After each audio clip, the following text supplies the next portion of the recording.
রাজধানীর আগারগাঁওয়ে নির্বাচন ভবনে পোস্টাল ব্যালট সহ নানা বিষয়ে ইসির ব্রিফিং চলছে। আমরা সরাসরি সেখানে চলে যাব।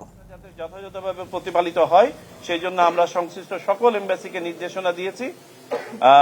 আমরা বলেছি যে সোশ্যাল মিডিয়ায় খবরগুলো আসার আগে মেইন স্ট্রিম মিডিয়াতে কিভাবে ওখানে পোস্টাল ব্যালট পাচ্ছেন, ডিস্ট্রিবিউট হচ্ছে, এগুলো যেন আসে নিউজ আকারে, যাতে করে এই সোশ্যাল মিডিয়ায় গুজব ছড়ানোর প্রবণতাটা কমে আসে এবং মানুষের মাঝে যেন আস্থা আসে।